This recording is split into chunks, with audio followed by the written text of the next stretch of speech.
guys, it's Leanne and TJ. It is August, and so that means we are 4 months away from Christmas. So we got to thinking, most people usually don't start thinking and pre-planning and budgeting for Christmas until October or November. So we went ahead and we got a few things together about how to help you have a debt-free Christmas this year. Yep.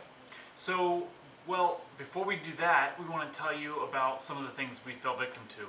We fell victim to buying stuff on a credit card and creating debt for ourselves. And at the end of Christmas, that doesn't feel really good, is to look at the credit card bill and notice that, well, we had a great Christmas, but now we got to figure out how to get out of the hole we just dug ourselves.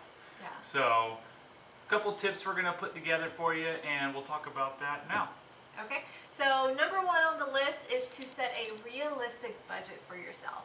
You know your income, you know your bills, you know what you can and cannot afford. In addition to that, you got to decide how many months you have planned, set aside to save for Christmas. So if you're like us and you've already decided to start saving from January of this year, then you have a whole 11 months to start saving small amounts to reach up to your budget for Christmas. If it's August right now and you're like, oh my gosh, I haven't even thought about saving for Christmas, then you have 3 to 4 months, depending on if you're going to shop in November or December. So be honest with yourself, be realistic about your bills and your income and what you can afford, and that's the first tip. Yeah, so there's a couple of things that you want to really set yourself in place, and we kind of put like a priority list in place, and we just put people on there that we want to give gifts to, and we set aside a certain amount of money, and that's where we go to our budget. Yeah, it's included in our monthly budget. So every month we're setting aside X amount of dollars to go towards our Christmas fund to pay for the people who are on our list. We have a priority list, and it's just based on our income and what we can afford.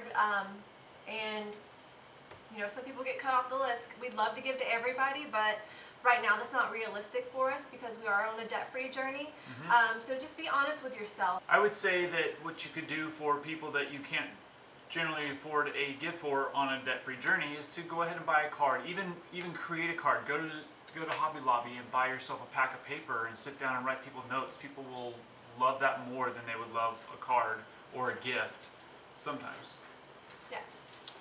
And then the third tip is just if you haven't started saving, go ahead and start saving because Christmas is approaching whether you like it or not. And so we'd love for everybody to be a part of the journey and not have a Christmas in debt. Oh, so we'd love to know where you are as far as your Christmas budgeting. When did you start budgeting? How long have you been budgeting? If you have any questions for us as far as budgeting for Christmas coming up this year, we'd love to help answer any questions that you may have. So leave any questions below in the comments and we'll get back to you guys. Have a great day. Subscribe.